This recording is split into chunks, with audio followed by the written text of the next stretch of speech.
Welcome back to this week's episode of Buckeye Blitz. As always, I'm your host, Josh, and I'm here with my co-host, Dustin.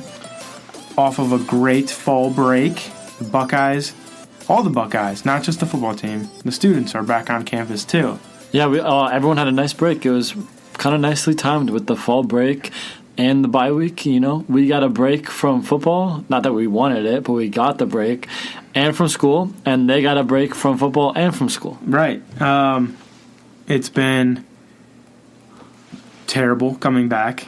Not because football's back. Just the time of the year, yeah. Yeah. I mean, I had two exams before break, 2 exams after break, paper due Friday. Like, they don't, like, I felt like when you were in high school, break meant you get to chill out, you know? When you're in college, break means you have 3 days off, but you still have to do stuff. Yeah, you know? It's here's 3 days so you can work on all the stuff you need to do. Yeah, and if you don't, like I didn't, then you find yourself struggling to rebound, and this week's been awful because of that. But in the positive notes, my fall break was pretty relaxing. Didn't really do a whole lot, but it was relaxing. It was really nice to just relax and do nothing, and that was like really what I wanted to do, and that was great because of that, but nothing special. You went to Pennsylvania. I did. To Penn State. How was it? Yeah, we drove to Pennsylvania. That's a terrible drive. Was it? Yeah, it's 5.5 hours from Columbus, and it's kind of stupid because you can't just drive straight through. You have to go to Cleveland to drive to Penn State, and so it's like an extra 2.5 hours, and I hate that. Yeah. So we drove out there on Friday. Got to spend all day Friday there, all day Saturday, and a little bit Sunday morning.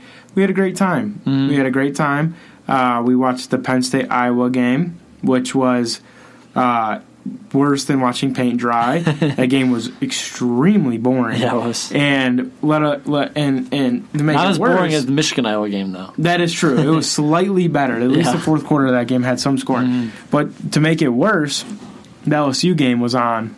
And you didn't watch that one and they weren't flipping the channel over. So the people I was with, they're huge Penn State fans, obviously. And so they're watching the game, and I'm like watching the LSU game on my phone in the kitchen, like watching the real game, you know? So it was okay. I kept watching the LSU Florida game, but I like here and there because the Penn State game was like more meaningful to like me as an OSU fan. I kept switching back to that one just to check up on it. Though. But I never like stayed on it for more than a few plays. Because it was always like 3 and out or whatever. Yeah, and the LSU game was exciting too until like they broke away for sure. Like had a huge not a huge breakaway, but like solidified that game. It was kind of opposite because like in the fourth quarter LSU really pulled away, and in the fourth quarter the Penn State game actually kind of got interesting. So that's awesome.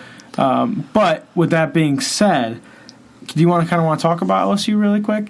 Yeah. I guess just the college football landscape right now. Yeah, so nothing interesting with OSU happened necessarily, but a lot of big things. Like this was honestly probably the biggest week. It was a big week, and we didn't even play a single snap of football. Yeah, exactly. It was probably the biggest week that happened for college football so far this season.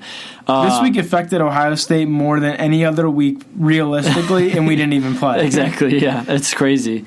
So to start with LSU, they were ranked 5 at the time, or was it? They were 4, right? They were 4 because they were right. I think they were 4. No, they were 5 because Georgia and we were 3, but we were tied with Georgia, so that made them 5. Shows you how much we know. The tie messes me up because I was like, who was number 4? But LSU played Florida number 7, which was a huge game for both teams. Pretty much whoever won that had huge CFP odds. Whoever lost it had very minimal CFP odds. And LSU, it was a close game, a lot more than I was expecting because I was expecting LSU to kind of like shut Florida down, shut them, not like blow them out necessarily, but just kind of shut them up just because of the fact that I kept thinking to myself, Florida it can't be good. Like they lost their number 1 quarterback. They can't be that good. They weren't ready for this at all.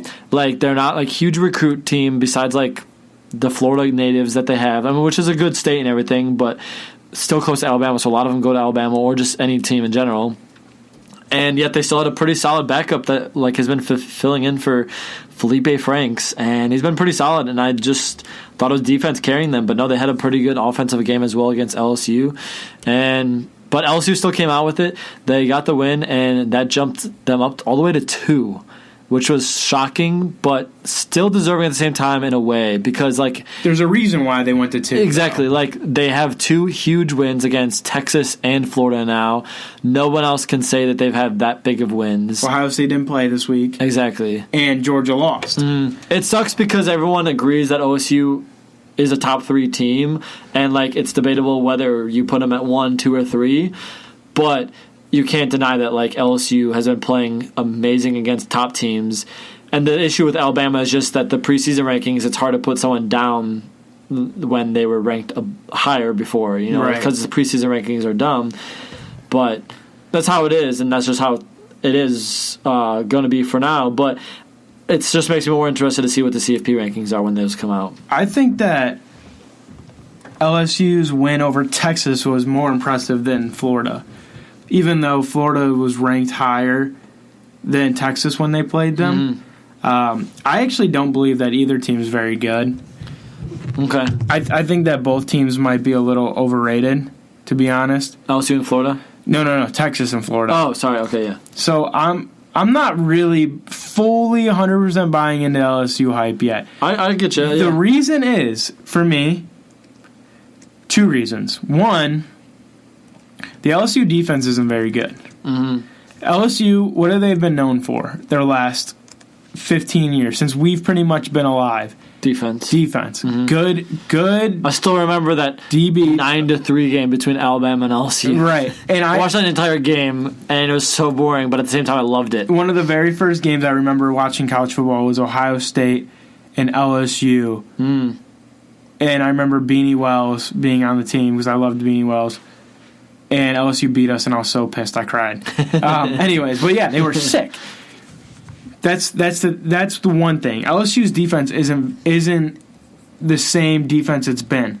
Let me see if I can find some stats here based on what their defense is doing. I'll look, but the other thing is, LSU. What's the one thing they've been lacking for as long as we can remember? A quarterback. And they have a quarterback now. By the way, all right, who is a top Heisman favorite and everything, like not just a quarterback, a great quarterback. LSU's defense is allowing 316 yards per game. And some people will say it's because they've played Texas and Florida, which inflates things, but at the same time, but like I said, my argument is that they're not very good. Yeah, those teams aren't very good. Let me see here. How many Utah State, or they gave up 38 points to Vanderbilt. They gave up 38 points to Vanderbilt, 14 to Northwestern State. 14 isn't a lot, but Northwestern State should probably put up 0 on them. Let's see. I want to look at this Vanderbilt game. Vanderbilt is 1-5. 1-5, and when they played LSU, they put up I don't know. I can't work this out. They put up 374 yards on them. So I don't know. It's just, and they dominated time of possession. I don't think OSU's given up 374 yards all season. Right, combined. So that's the one thing that kind of sketches me out. It's like that LSU defense isn't very good, and I think that they are going to get absolutely torched by Bama. That's what I was about to say, is that the thing with LSU is that no matter what, no matter how great they do all season, they still play Alabama, and that's the ultimate test. And no matter how they play, it doesn't matter unless they beat Alabama or not. Not just because they have a rivalry, but literally speaking, if they don't beat Alabama, they can't go to the CFP. Right. I mean, but the crazy thing is that they technically could because of the past, what they've done with Georgia and Alabama, or Alabama losing to a top team and then just putting that one in there so to make it seem like Alabama barely lost to anyone significant. I mean, when they lost to someone, it was super significant. But I don't know. It's just it's so weird because I do think that LSU is really good right now, but they have such a chance. Like, I just don't think that they're gonna like win a championship necessarily. I don't think so either. I still think Alabama's better. I still think OSU's better. I still think, even though Clemson played North Carolina so close, I do think Clemson's still pretty solid of a team. I just think that was a bad game.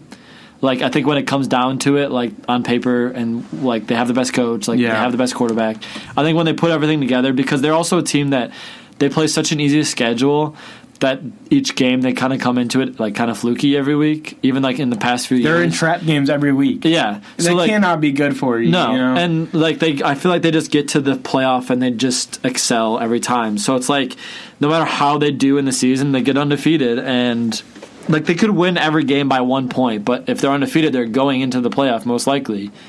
And then and that could happen, and they might still blow out every team in the playoff. Right.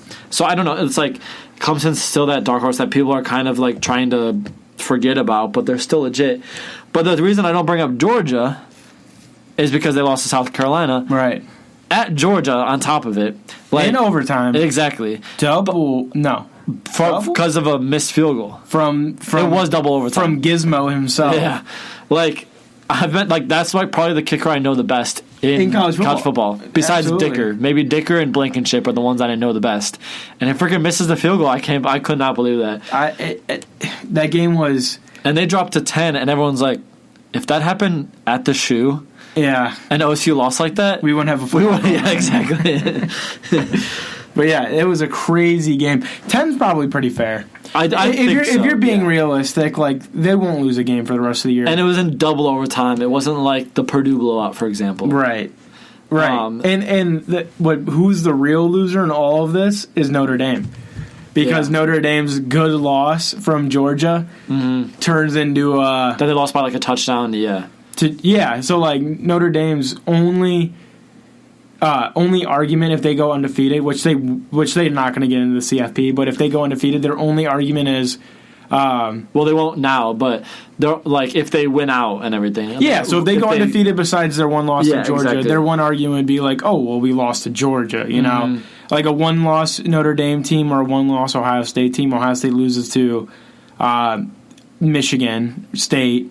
I'm just saying, for example, in this hypothetical situation, exactly, they lose to Michigan State, or Notre Dame loses to Georgia. You're going to put Notre Dame. You're going to put Notre Dame because it's a better loss. And plus, if they do now that loss is exactly, and because Notre Dame, if they do win out, they would have beat USC, who's a top 25 team right now, and Michigan. Yeah, but like barely. Exactly, like that's what I'm going to say. Like going into the season, they were like, wow, this Notre Dame finally has a good schedule. Yeah. Well, now Georgia kind of isn't as good as they used to be. Michigan isn't as good as they were expected to be, like a lot worse than they were expected to be. USC's probably like a little bit better, but like... But it's just because they're playing bad teams, though. Like USC actually, I think it was like a 10-point game by the end of it. Like, because they just played this last week. That was a pretty big game, too.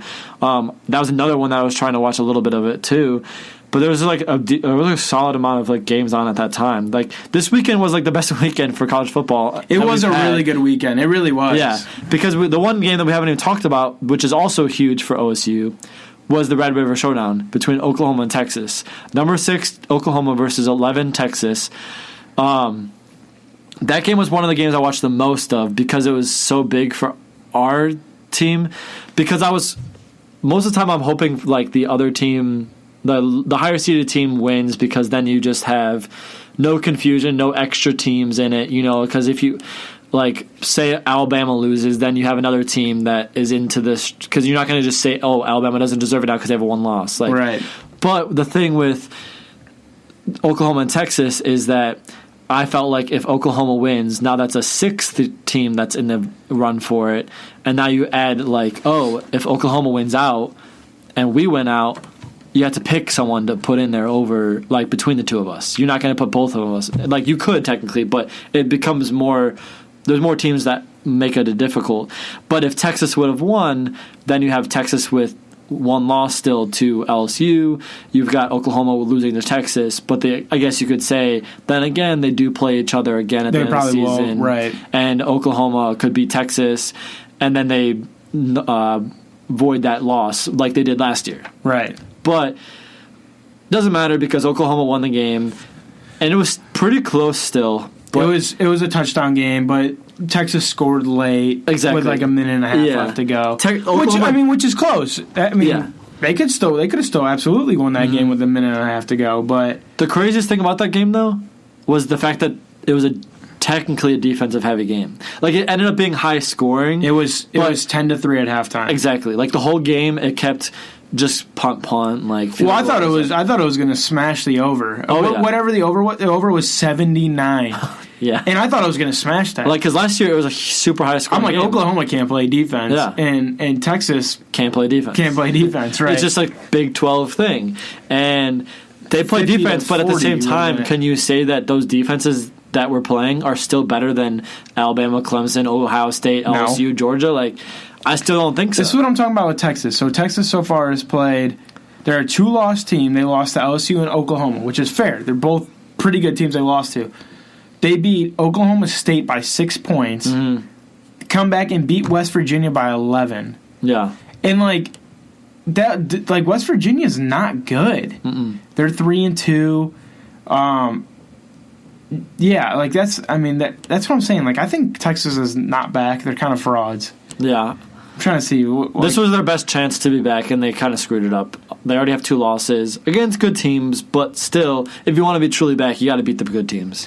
Yeah. I didn't lose to Maryland yet, though. Did they play this year? I don't think so, but so I don't know. I don't know how I feel about LSU. I think right now it probably should be Alabama 1, LSU 2, Ohio State 3, Oklahoma 4. Just because Clemson hasn't played super well. Yeah, they haven't, honestly. I think there's justification to leave them out. For right now, they obviously can make their way back in because LSU or Alabama is going to lose soon.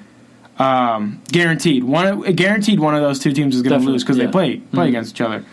That's how I see it. Like, the 4 best teams in the nation are Bama, LSU, within reason. Like, you could justify. So you're saying if the CFP rankings come out now, which they don't come out until November 5th. That's what I think it would be. Yes, is how you would vote, kind of thing. Yeah. And would you put Wisconsin at 6? Probably Clemson at 5. Maybe Wisco at 6. They are 6th right now, and 7 is Penn State. I don't think Penn State should be above Wisconsin, so I think Wisconsin at 6 makes sense. I think it's hard to put Clemson in and leave Oklahoma out. Oklahoma's playing so well. They are. I think Oklahoma is better than LSU. I think if they played... It's debatable. You think? I think Oklahoma's still, even though LSU has been giving up some points, I still think LSU has the better defense. But Oklahoma probably has the best offense in the country. Probably, right? It's debatable still. Well, who do you think's better? I don't know. It's tough, though. I guess, Alabama's offense is pretty legit right now, too. They have, 4 or 5... I think they have 5 games in a row now of 40-plus points in a game. Yeah, but... who are they playing, man? I know. You can't, I know, the Texas A&M game was so annoying. So Alabama played Texas A&M this weekend, and Texas A&M has 2 losses now to Clemson and to... 3. They had 3 losses. They were the only 3-loss team to be in the top 25. Clemson, Auburn, Alabama. Yeah. And... so they have 3 now, but going into the 3 top 10 game, losses. Going into the game, they had 2 losses. Yeah, and that's tough. Everyone was like, they shouldn't be top 25, but legit, they were only top 25 because their 3 wins were against terrible teams. Texas A&M was terrible. State, LAM. I don't even know. I don't even know who that is, and Arkansas. Dude, Texas A&M has the hardest schedule in the country. Clemson, Auburn, Alabama, South Carolina, Georgia, LSU. Yeah. That's the thing. Dude, they're going to have a losing record, but it's not their fault. No, exactly. But that's the thing. Everyone just says they're a good team, so they give them props. They keep putting them in the top 25, no matter how bad, what their schedules or who they're beating. They keep putting them in the top 25. They lost to Auburn by just to give Alabama a legit win. Yeah, that's true. You can't say that's not it. That's so. That's such a big deal. It definitely happens. There's no one you could add in there just to give OSU a win. So that's the past few years, Texas A&M has legit been used as this team just to give people like last year. The only legit win Clemson had was Texas A&M, even though Texas A&M ended up with like 5 losses. But they're like supposed to be a good team, so they get considered a legit win. What if Texas A&M loses this week to Mississippi or Ole Miss? Which legit could happen because Texas A&M doesn't even look that good. And well, Ole Miss they played Ole Miss, then they played Alabama State. close at first. I think they would lose to at least one of those. Yeah, I what is that noise? Oh, it was weird.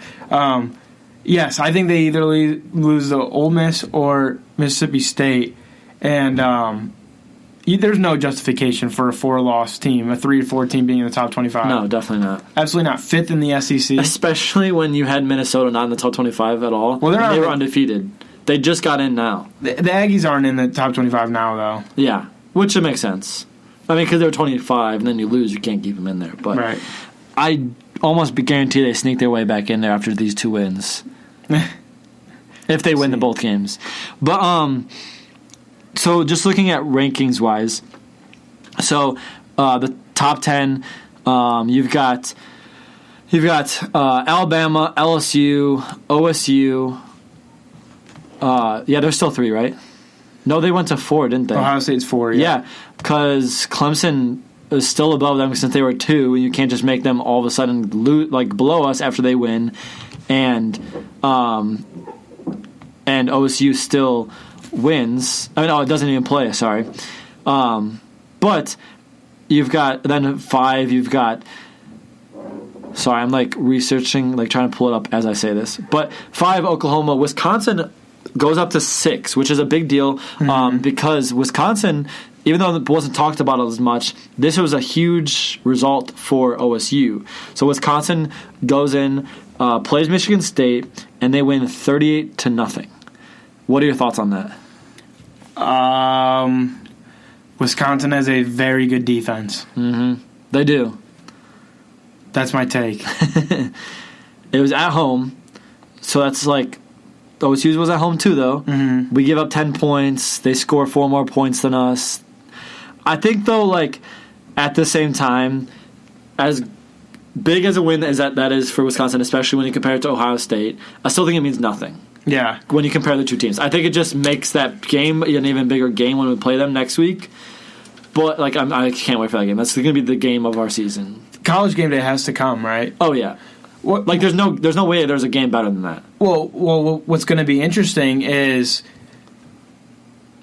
Penn State's also 7 right now. Mm-hmm. So Wisconsin's 6, Penn State's 7. If we beat Wisconsin, they drop, and then Penn State goes up. And Penn State goes up. Yeah. So we might play back-to-back, not back-to-back weeks, but back-to-back games of ranked teams playing the number 6 guy. Yeah. Which is kind of interesting. So at this point, we want Wisconsin and Penn State to keep winning until they face us, obviously. Yeah, because Penn State's not that good. I watched 2 games. I watched the game, and they were not. I mean, Penn State will show up to play us, but the good thing we play Wisconsin and Penn State at home. So it'll be interesting to see what Penn State does by the time they get to us. Though. Something else I heard.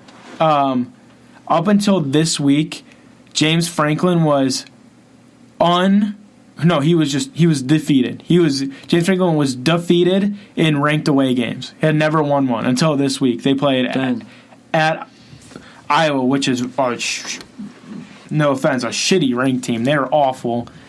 Their defense was the only reason they were in there, yeah. Yeah, I mean, they're 4-2 now, but, they suck. They're not that. In my opinion, they're not very good. They're 23. But James Franklin had never won an away ranked game. That's crazy. That's good for us. Mm-hmm. But he broke the streak, so maybe that's not good for us. Against Iowa, though. Iowa. Which I think is better than you give them credit. But at the same time, they're not great. They're not good. They're not a top 15 team that they were at one point. I watched 2 games in a row. Against 2 really good defenses. That was miserable. Yeah. Iowa hadn't scored a touchdown in 6 quarters. And the one touchdown they did was some acrobatic touchdown, But even on top of it, that catch was insane. It was absurd. That was the best catch of the weekend, I think. Oh, definitely. Even NFL-wise, too. That was the best catch of the weekend. Dude, it was sick. But I just flipped it right before the play. I was so happy at the time that like that. Yeah, I was falling asleep when I saw that. I'm just saying, but I wasn't that good. But with because Michigan even I think they have no offense at all, but their defense is pretty good still. Like they gave up 35 to Wisconsin, but like 2 or 3 of those touchdowns were defensive touchdowns that Wisconsin got. Like realistically, that was not like they had a good defensive game. But I think it all comes down to what Penn State does before they even get to us, because we don't play them until the second. Like we play them right before Michigan. And they play Michigan this week. They play Michigan this week, which will be the game of the week. We'll definitely be talking about that next week, what happens in that game. It's number 7 versus number 16. And then they play Michigan State at Michigan State. That could be a kind of a fluky game, because Michigan State and Penn State, those are the 2 teams of the Big Ten that don't really have a true rival. Mm-hmm. So they kind of have been playing rivalry weeks normally. And then they play Minnesota, who I think they'll beat. Undefeated, but Minnesota's number 20 right now. They're undefeated. I don't know. It's interesting. And then Indiana could be a trap game even. I don't know. Yeah. So right now we have 1, 2, 3. No, wait. 1, 2, 3, 4, 5, 6 Big Ten teams in the top 25.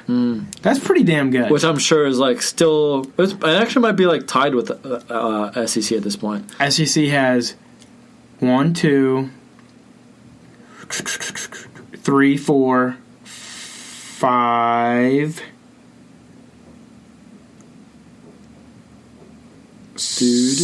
Sorry, 6. Missouri's in the SEC, correct? Yeah. Yeah, so they have 6. Okay, so we're tied with them. Yes. So you have to say Big Ten is right up there with SEC. You can't deny it. I wonder if you averaged it out. They're probably pretty similar, actually.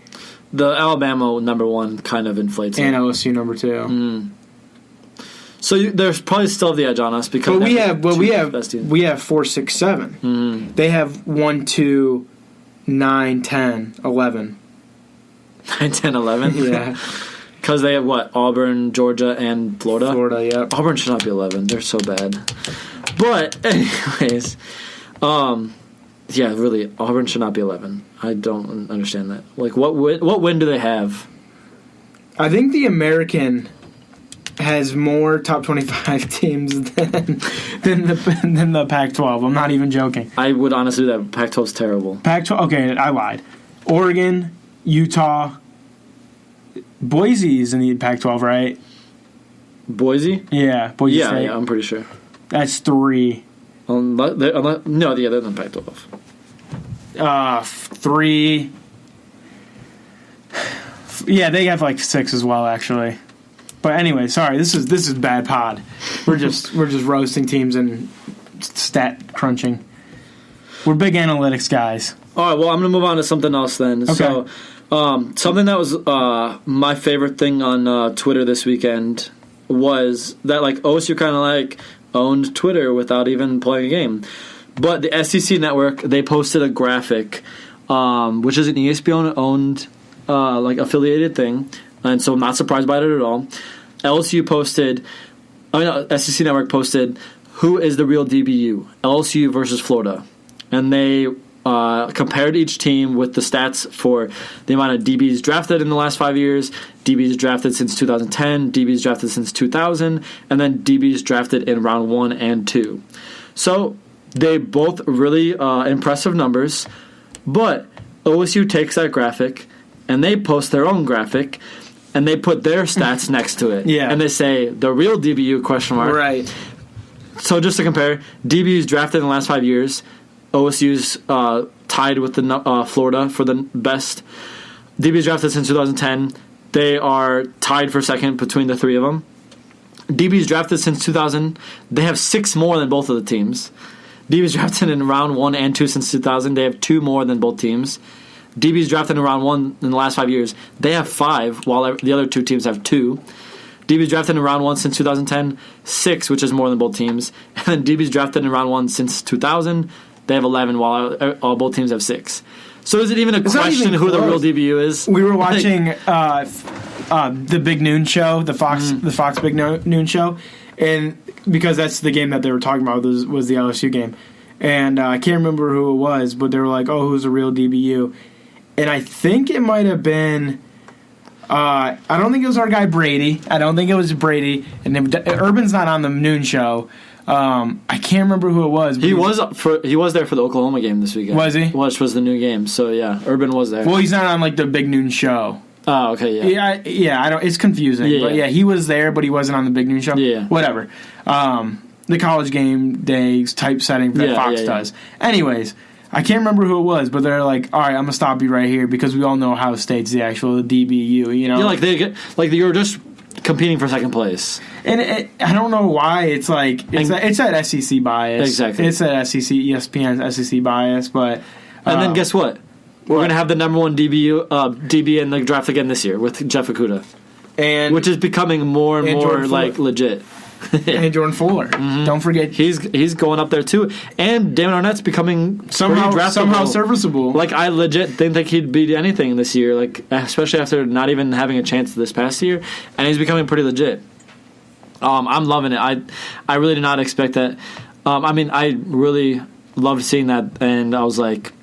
Just like we keep saying it just because of like we pay attention to OSU more, so we gotta know it. But literally, the stats are there that prove it to all be true. It's very cool, and I like that the DBU. How about that? So another thing I came across is ESPN went back and they looked at the 2007 college football recruiting class, which is most of the people that are going in, like they're all juniors this year. Right. So they're going. I also saw this. They're going into the draft, and they talked about the top two people going into the draft this year. You have ESPN Plus though, so you can actually so I can look at it. I can only look at the top 3 people on it. So they talk about Tua and Chase Young. So Tua was in the ESPN 300 that year, 57th.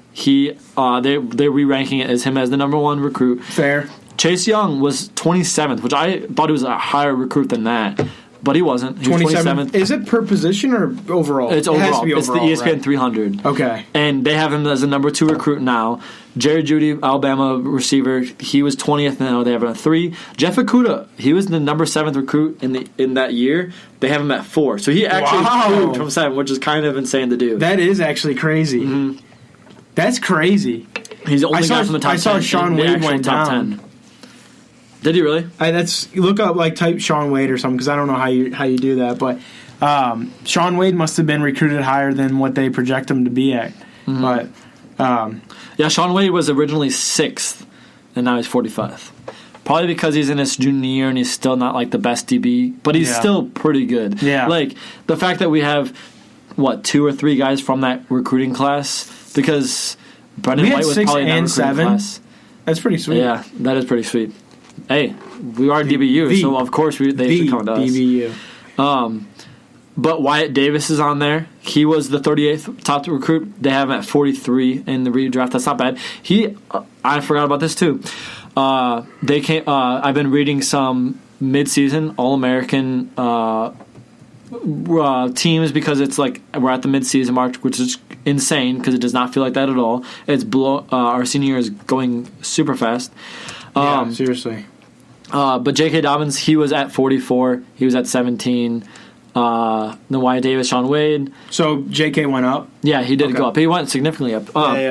Jonathan Taylor was in this draft recruiting class. He wasn't even ranked. Wow. Yeah. That just shows you And they have him as the 8th best recruit, I believe. Yeah, 8th best recruit. It just shows you that they have no idea what they're talking about. No. I mean, they nailed it with Jeff Okudah, but Tua is 50-something and he's going to go. They just have no idea. The only people all that stuff is kind of stupid. Like, if you just look at some of the top players right now, the only people they've nailed so far is like Trevor Lawrence and Justin Fields. What do they have Fields at? Fields was the number 1 recruit in his class. Yeah. Oh, you're talking about, okay. Yes. Yeah, I see what you're saying. And as in, they're doing really well. I was going to say, they didn't rank Trevor Lawrence is the number 1 recruit in his class. Justin Fields was 2 because he's right behind Trevor Lawrence. Yep. But those are the top 2 players in that year still right now. Right. I would say. Some would maybe reverse that. True. Then there's actually a discussion right now. People are discussing the idea of Justin Fields being the number 1 overall pick over Trevor Lawrence next year. I saw a tweet and it was like, Ohio State really had Dwayne Haskins and Joe Burrow, and they played JT Barrett. Yeah. It's all right. It happens. It happens, I guess. You got to go with the steady guy. I mean, verbal meme, me sitting there with the mask on my face, but I'm crying underneath. It's fine. It's fine. Like, when I looked at that, I was like, okay, well, you're going to start the guy that started for 3 years now or whatever over the guys that haven't started. But someone brought up a good point. JT Barrett, like, blew out his knee in the Michigan game, and we still start him in the college football, like, in the Big Ten Championship game. We would have blown out Wisconsin even more if we would have played. Dude could barely even walk. Dwayne Haskins or Joe Burrow. You remember that he got hurt pregame because he got hit by a camera? Yeah. And we still played him. Dude's knee was blown out. He literally had surgery 2 days before the game or whatever it was. Yeah, it was like, and he got hit by a camera. Yeah. And they were like, yeah, no, he's okay. It's like, dude. But to get back to the All-American game, because I'm All-American team, since I'm jumping around, they had Jeff Okudah as first team DB, and Chase Young first team defensive end, and then second team they had Wyatt Davis as an offensive guard, second team, and I believe that was just Jordan Fuller. Those are the only guys in the first and second teams. Interesting. But I could see, like, they didn't have Drew Chrisman, which makes sense. He barely has punted so far. Oh, yeah, JK, sorry. He was the number one running back for the second team. Okay. The only guys above him were Chuba Hubbard and Jonathan Taylor. Fair. So, I mean, like, that's the problem. Like, it's just a really good running back year. No matter how good he is, you're going against the guy that has, like, 200 rushing yards more than you with Chuba Hubbard, which is insane. And Jonathan the guy Taylor, who has 6 more touchdowns than you. Yeah, so it's tough. But I thought that was awesome just to see because, especially with last year, we didn't really have a whole lot of, like, top guys besides Dwayne Haskins, who had 2 really good quarterbacks above him, so he got third team All-American. So behind Kyler Murray and Tua. Who? Kyler Murray and Tua. Wait, who had third team? Oh, Dwayne Haskins. Oh, okay. I was really confused. I'm like, I thought you were saying Justin Fields was projected to be third team. Yeah.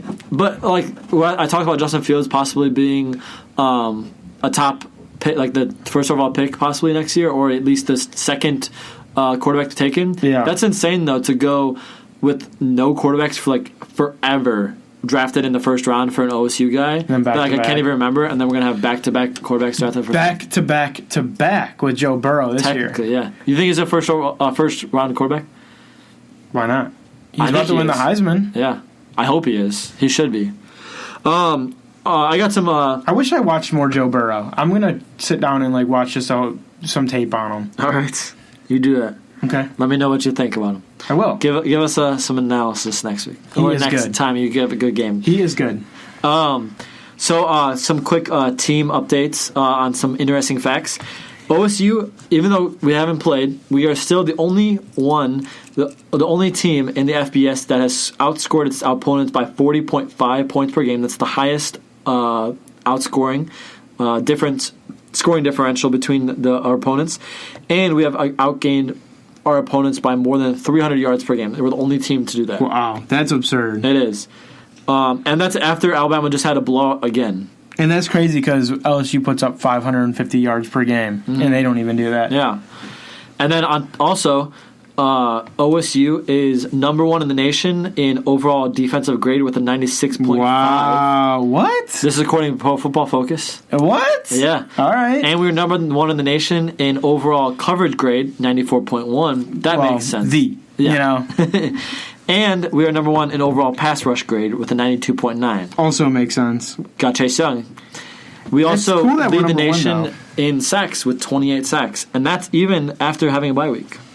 What?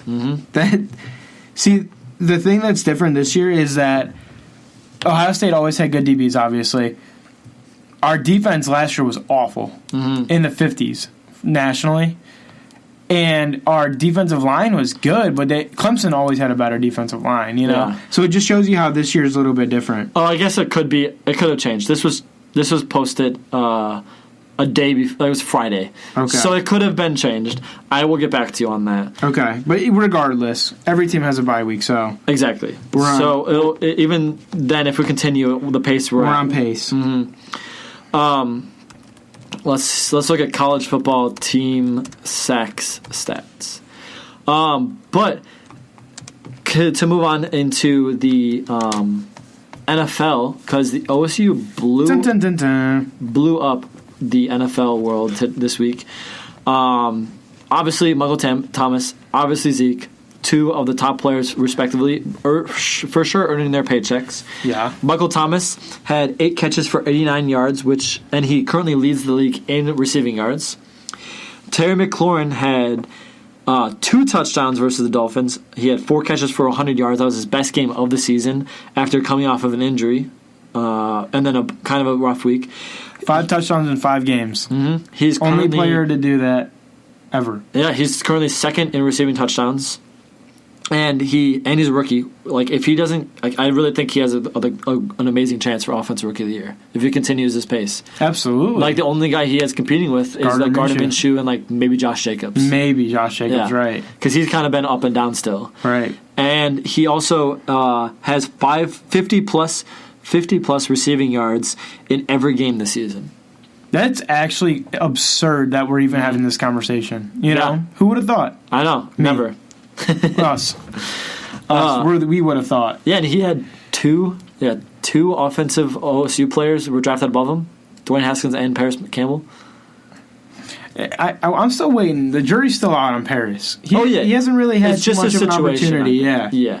He's just got Terry McLaurin went in and he didn't even have to try much and become the wide receiver 1. Right. He earned it, no doubt. Like, he still earned it and worked for it. He didn't have much competition. Exactly. So he got drafted into a perfect situation, no doubt about that.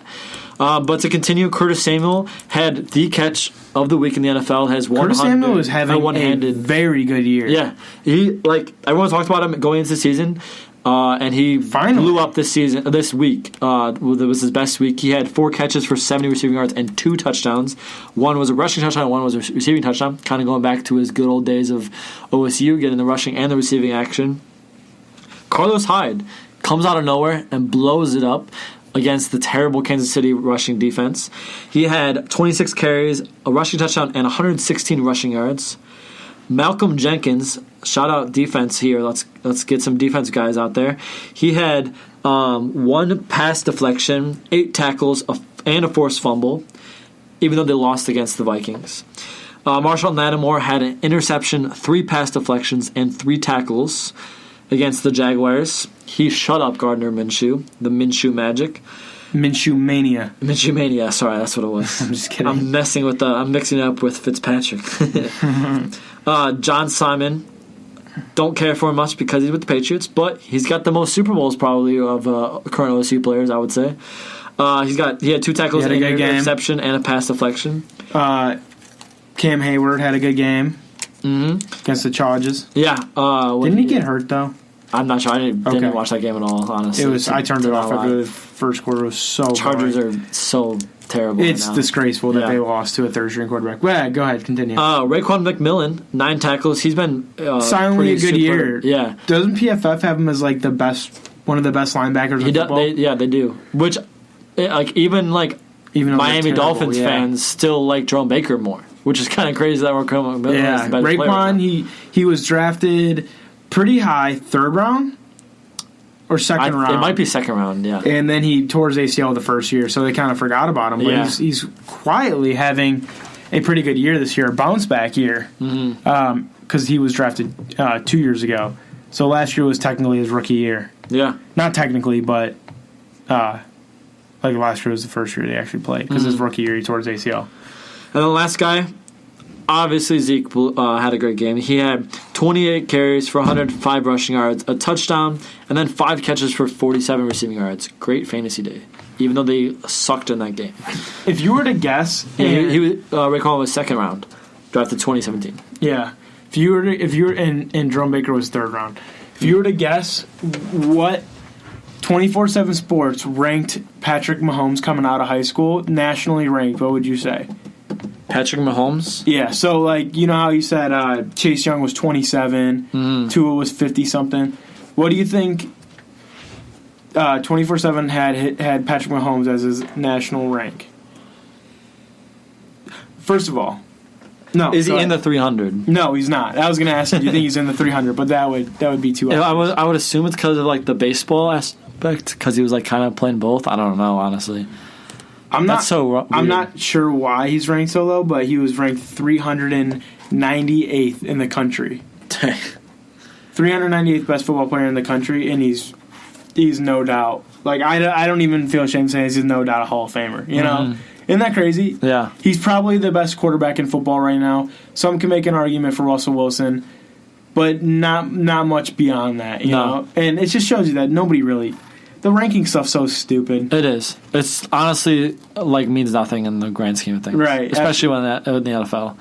Like, probably, like, the top guys... Like, the only guys to be, like, one in everything they did... was like Peyton Manning. Right, probably. Like, he was probably like number one guy out of high school, number one guy out of college, and number one guy when he played. Right. Competing only with Tom Brady. Really quickly, I listened to... My dad sent me this video, and it was Jordan Palmer on some podcast, and he was talking about being a great quarterback is all about circumstances, and he was saying that if Carson Palmer was drafted anywhere but the Cincinnati Bengals, he would have been... the greatest quarterback to ever play. What are your thoughts? Who'd they say that about? Carson Palmer. Carson Palmer? They're like, think about all the great quarterbacks. They all were in great situations. And he's never been in a good situation. That's what he was saying. He was saying it because he got drafted by the Bengals, played for the Bengals, Raiders, and Cardinals. I don't know, but like, didn't he come like? He did go to the playoffs with the Cardinals. He had a pretty solid team with the Cardinals. He just kept getting hurt because it was kind of toward the end of his career. Yeah. And didn't he like go right after Kurt Warner? So he inherited a Super Bowl team, kind of. This is my take on that. I think that's complete bullcrap. Peyton Manning, for example, got drafted number 1 overall. So obviously he was inheriting a bad team. Tom Brady, the Patriots never won a Super Bowl before Brady was there. Yeah. I mean, he was saying, like, culture is a big part of it, why teams are successful. Brady Belichick never, like, established that culture yet. Like, there's a reason he got fired from the Joe Montana. Browns. It wasn't like we just were like, I don't like this guy. I mean, like, there was issues in the, we had, like, but we did fire him, though. Like, it wasn't, like, just the move. Yeah. Art Modell. Yeah, screw him. Like, Joe Montana... The 5 years before he was drafted to the 49ers, they won like a total of like 10 games, you know? So I didn't think that was true, but I mean, you could say that about the a lot Saints of people. were the Browns before Drew Brees got there. Yeah. They were awful. They were like clown. Legit, you could say that about a lot of people. I think that great quarterbacks create the circumstance, you know? If Carson Palmer was good enough to be a top 50 quarterback of all time, he would be a top 50 quarterback of all time. Yeah. That's my take on it. That was a quick side note, but... All right. No, I think you could say that a little bit. I'll send that to you. And I'll send that clip to you so you can read. You can watch. It's like a minute long. And you can just form your own opinion on it. It's interesting. I don't know. Because I think you could say that about anybody. Better quarterbacks. There's better quarterbacks you could have said that about than Carson Palmer. It was Jordan Palmer, though. So, all right. Another league that we're going to update on is XFL. Yeah. They've been kind of blowing up the sports world right now. AAF fell apart super quick, and now the XFL is coming in there, and they're trying to dummy quick. Yeah, they're trying to take away all that. They're trying to do what the AAF couldn't do, and XFL was a thing before, so they're trying to gain that back again. And they started off winning over OSU fans right away by getting Cardell Jones for the DC Defenders team. Absolutely. He was deemed good enough to be our signed quarterback. Oh, yeah. We're the DC Buckeye fans. Yeah. Dwayne Haskins and Cardell Jones are going to be roommates. He already asked them. Yeah. I'm assuming he said yes.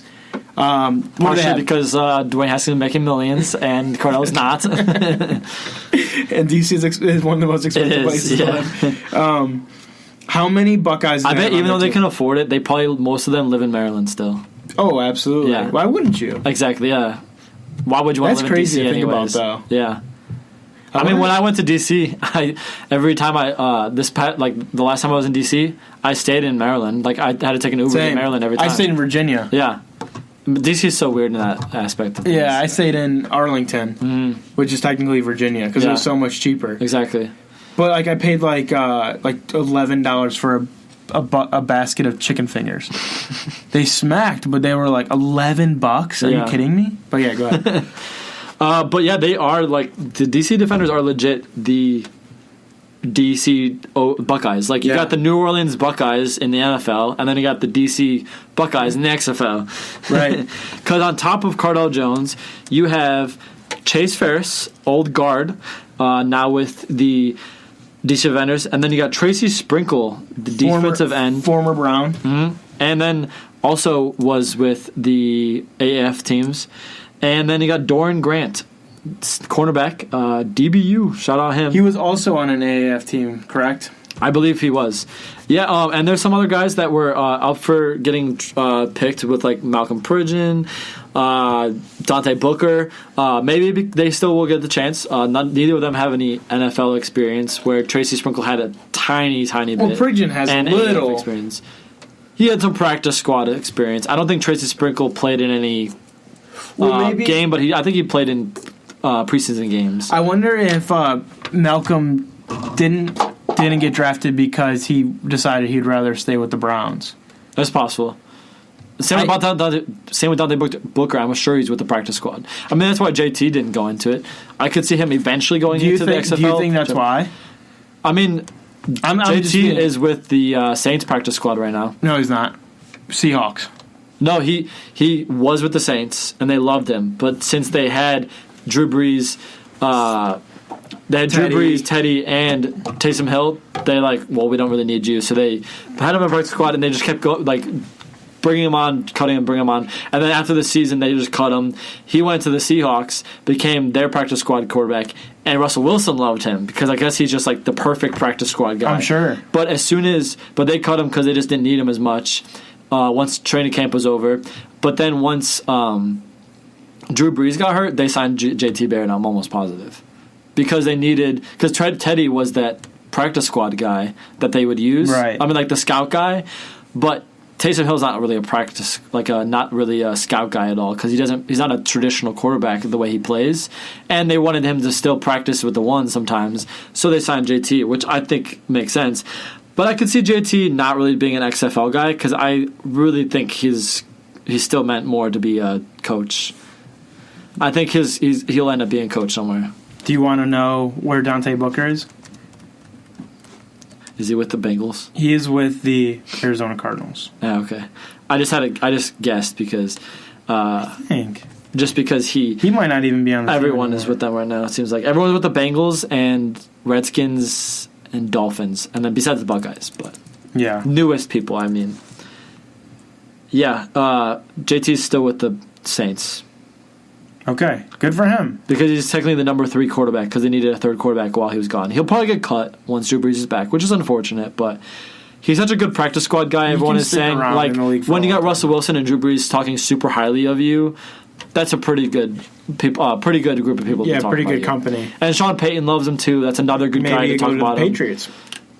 That'd be crazy. Maybe once Tom Brady retires, JT's the successor. Unless they don't see him. I mean, I guess that would be a good person, yeah. He won't be a successor, but he'd be a good practice squad guy. He's all scout team. How crazy would that be if JT just blew up like once, and like 3 years from now he's just sick? Yeah, but he couldn't throw a deep ball in college. I can't imagine now. All right, so we've gone through all the news from the past week.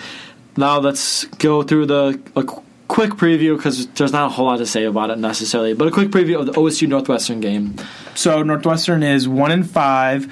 Their head coach, Pat Fitzgerald, he's been getting a little bit sassy this week with the media talking about this Ohio State game, and I don't blame him. You probably expected to be better than you are coming into the season, coming off of a Big Ten championship appearance. Yeah, appearance. And they've really come and struggled this year. They really had high hopes for a 5-star transfer commit, Hunter Johnson. Mm-hmm. I believe that's his name. Yeah, it is. He transferred from Clemson back in 2017. He had to sit out all of last year due to transfer rules, and now he's back, and he just is really not performing at the level they hoped. But we should see him. We should see him on Friday. We should. But that's another thing. They play on Friday this week. The last time the Ohio State Buckeyes played on a Friday was 1959. It's crazy. That is absurd. It's weird that it's been so long for a Friday, but only 3 years ago we played on a Monday. Monday. Virginia Tech, we played on a Monday. Yeah. That's true. And then in the Indiana game that opened up the season was on a Thursday, which was so weird. Yep. So we play on a Friday. Some controversy around that because I guess local Columbus high school coaches reached out to Ryan Day saying that they were upset about that because it takes away from their fan base. Which you're talking to the wrong guy. Yeah, he said I have nothing to do with that. He's like it's out of my control. It's like those schedules are made like 4 years in advance. Yeah, he said he like felt bad, but he's like, there's nothing I can do. It's more Urban Meyer to blame. Yeah, there's nothing you can do about that. But they don't pick the days either, though. They just pick the opponents. Right. Yeah. So it's interesting, but people might get even more upset about the game and where it's at because now it was supposed to be on FS1, a little bit more accessible channel, which still isn't because it's not even a basic cable channel. If you just have an antenna like a lot of college students do, you don't get that game. But now because the Yankees Astros game, which is debatable a more important game, but probably gets less viewers still because OSU has such a big fan base. But probably pretty comparable. Yeah. But the Yankees. That is true. It's they're like right up there with the Buckeyes. Yeah, much. probably. Yeah, that's true. If it was like the Nationals Astros or whatever World Series game, I doubt it would. That's why the Yankees Astros is more. Have you watched any playoff baseball? Not a full game, but I have watched. We were talking to a huge playoff or a huge baseball fan. I don't watch it as much as I wish I did, but I have watched the playoffs a little bit. I've watched the Yankees Astros a little bit because, in my opinion, it's the true World Series right there. I think the Nationals are killing it right now, and I'm pumped for the Nationals being there. An attitude. Even though I love Bryce Harper, and it kind of just puts a stain on his legacy right now by them going. He did call it out, though. He did. He literally wished them good luck. And October 15th was when they won. They were still celebrating 11:59. October 16th, midnight, Bryce Harper's birthday.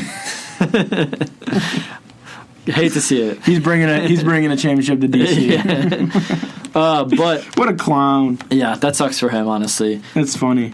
That's actually relevant to talk about Bryce Harper. Huge Ohio State fan. Huge Buckeye fan. If only he went to college and came to OSU, that wouldn't have made any sense for him in his career, but would have been awesome. Why is he a Buckeye fan? Is his wife. Oh, okay. His wife went to OSU. Yeah. Nice. So he's a huge fan because of her. Nice. Good for us. But Northwestern game, so Yankees Astros game, they're going to take over our spot because their game got postponed. It was supposed to be today. Now it's going to be on Friday. It was supposed to be today, right? It was supposed to be today, correct. It's just weird that it would be changed. Oh, because it got backed up, so then the other game got backed up too. Okay, gotcha. But anyways, so in that case, OSU's game is going to be on the Big Ten Network, which, if you're an OSU fan, you probably still have access to the Big Ten Network. No matter how you're going to get it, you're going to be able to watch it. If you can't watch it there, you're going to go to a Columbus bar, and that'll be good for Columbus business. I think that I might be wrong with this. I'm probably wrong with this. But I think that if you have the Fox Sports app on like a Fire Stick, you do, yeah. The Ohio State game will still pop up there because Big Ten, the Big Ten is affiliated with Fox. Yeah. So Fox has Fox has Big 12 and Big 12 and the Big 10, and ESPN has Pac-12 and SEC. And then CBS technically has SEC or ACC. ACC and they still have SEC as well, which is weird. Yeah, that's weird. But and then there's ESPN owns ABC though. ESPN technically ABC as well. Yeah. ESPN owns ABC. Yeah. No. ABC and ESPN have the same owner, which is Disney. Yeah, okay, that's what I meant. Right. Yeah. And then NBC, you can only watch Notre Dame games on NBC, which is so annoying. It's so annoying. You have to download a whole extra app. If you don't have NBC is also Sunday Night Football. Mm-hmm. So it's worth it. Yeah. I believe, right? Sunday Night Football? It is, yeah. Okay. But anyways, the Northwestern what I was saying though is if you have a Fire Stick, don't worry. True. You'll be fine. You'll be able to watch it. And anyways, it'll be at the bar. So go to the bar and support Columbus bars.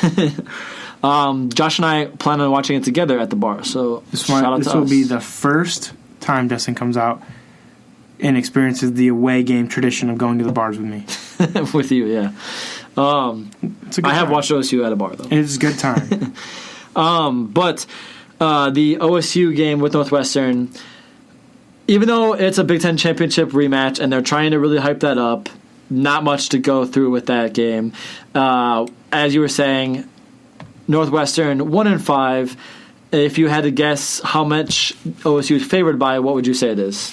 Well, I know the answer, so 28. 28. So OSU is favored by 28, which is insane because that makes it now the highest spread and the highest amount of points we've been favored by the entire season. Oh, and to correct it, it's 1-4, not 1-5. Okay. Because they haven't played 6 games yet. Okay, I'm sorry. That's good. I'm sorry for misinforming you.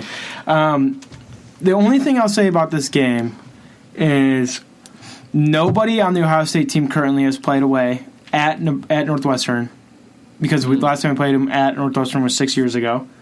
So that's something you got to consider. None of them have been to that stadium before. Okay. I personally confirmed that with Ryan Day today. But somebody else asked him the question, and it was over the radio. Is JT still on the roster? He's probably played there, right? What's his name? I can't believe I forgot his name. The kicker. Sean Nurnberger. He actually was on the team when they played back in 1959. Yeah, exactly. But nobody's played there before, so that'll be an interesting atmosphere. It's a smaller stadium, so you just don't know how these guys will act. It's a real grass field, and rain's in the forecast. So yeah. It's still supposed to be 60 though, so it'll still be decently warm. Yeah, but you never know how rain reacts with grass. It might get muddy, sloppy, and it's at 8:30. It's a night game. So it's a night game, yeah. And you still have to remember they still got a 5-star guy back there. You never know.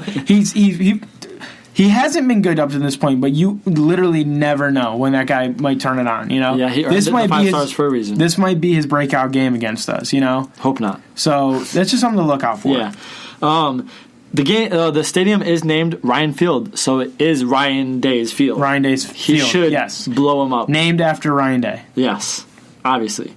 But the interesting thing about Northwestern is that even though we were favored to win by 28. But the over-under is only 49.5, which is interesting because... That is very interesting. But you look at it, and you look at Northwestern's games that they've played, they average 14 points per game. So obviously their offense is terrible, but they're only allowing 19 points per game, 19.8 points per game. So their defense is pretty solid. They held Wisconsin pretty close. They ended up was a good game, losing 24-15, and it was actually tied, I think, for a while until Wisconsin scored 2 defensive touchdowns. So they didn't even score those last 2 touchdowns to win the game. Right. On offense, they scored it only on I was actually watching defense. that game. And Wisconsin was number 8 at that time, so it wasn't like Wisconsin wasn't like legit yet. That was right after the Michigan game that they blew up, Michigan in. So they've lost to Stanford 17-7. Stanford has been ranked at certain times of this year. Their only win is against UNLV, where they won 30-14.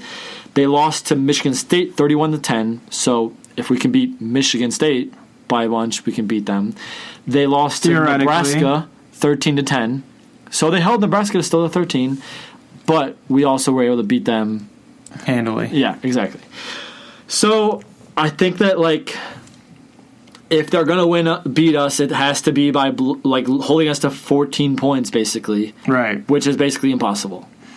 Pat Fitzgerald is a very good coach. He is. He gets paid $5 million a year, which is a lot. That's so much. Yeah. That's a lot for what he's like for a Northwestern coach, right? But he's worth it. For a coach that is debatably the 7th best team in the Big Ten this year, but last year they were debatably the 2nd best. But they were also yes. But they had 4 losses going into that game still. Yeah. The West was just so bad. Yeah. Which is they made it to the Big Ten. They made it to the Big Ten championship game. Mm-hmm. So if you are a guy like Pat Fitzgerald and you can take them to the Big Ten championship game, I think he deserves every single penny of that $5 million. Yeah. But they lost their quarterback from last year, and their running back, running back was pretty legit. Thornton was their quarterback last year, right? I think so. And I think that's where I'm getting Thornton from. And their running back, I can't remember, but it was a pretty, this guy is, legit in the NFL right now, so. Justice Hill. Is that who it was? No, yeah, it is Justice Hill. Is it? Yeah. Yeah, and he's the backup for the Ravens. Yep. Mm-hmm. And then before that, they had Justin Jackson. Yeah, they did. Who is a backup for the Chargers. Mm-hmm.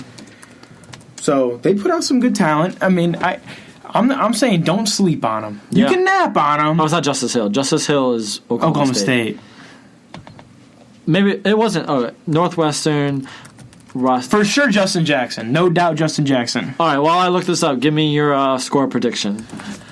I'm gonna smash the over. I'm gonna say smash the spread. Okay.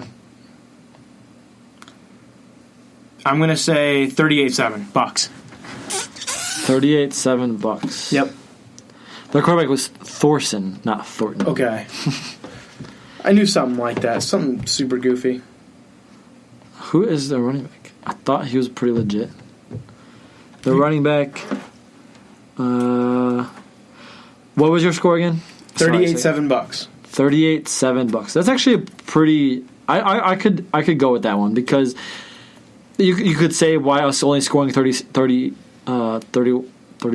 38, that they're still a pretty legit team. What the heck? I guess I was wrong about their running back. I swear they had a good running back. Anyways. Yeah. Justin Jackson was a beast, though, when he was there. Yeah, he was. Maybe I was just talking about that year. That was like 2 years ago, so yeah. But I guess, because that makes sense, because you could say that, okay, their defense is good, so they hold us a little bit. But I could see us scoring 40 though, 42-7, right around with her. Yours is just good. I'll say 42-6. They only get 2 field goals. Okay, all right, fair. No touchdowns. Yeah, that's funny. I'm looking up the Big Ten championship game from last year. Is that what you looked up? Yeah, I was just trying to look at the roster and the running back wasn't anything. So December 1st, 2019 or 2018. Their running back was Jay Moten IV. John Moten. They put up 24 on us last year. But a lot of that came later in the draft. In the draft? I mean, later in the game. I just was looking up drafts. So. Oh my gosh, we should just. We're going all over the place now. Yeah, we're giving that good quality content. Maybe I'm just thinking of last year. Could, I mean, the year before, 2018. Johnny Dixon put up 129 receiving yards last year against them, so look out for a big game for him, too. Johnny Dixon? He's not on our team anymore. Oh, shit, yeah. I was thinking Ben Victor. All right, we need to cut it. We need to cut it off. We're all over the place right now. I was thinking Ben Victor. Either way, OSU's going into that game, blowing out Northwestern, and next week we'll be talking about how much they blew them out and getting you ready for the biggest game of the year, Wisconsin. So, big podcast coming up next week. Are you ready for it, Josh? Yeah, next week's going to be awesome. Yeah, we just got to get past this game. I'm just excited to watch OSU again because I didn't watch a whole lot of happy football. The Browns sucked because they should have won that game. I don't want to talk about it. Yeah, we're not going to talk about it. We're not going to say anything else. But I want to watch some good football, and OSU provides that to me every week. And I'm super excited for that because OSU, no matter how much we blow a team out, I will watch them start to finish, no matter what. And I can't wait for this week because I miss them. I agree. Anything else? I concur. I'm trying to think. Chase Young had 3 sacks last year against Northwestern. Jeez. Is he still on our team? Yes. Big time. Big time. And Teron Vincent also had one. So Chase Young, look out for a big game for him. I would love to see that. Anything else, Mr. Dustin? I am all done. I have talked too much already. Okay, sounds good to me. Go Bucks. Go Bucks.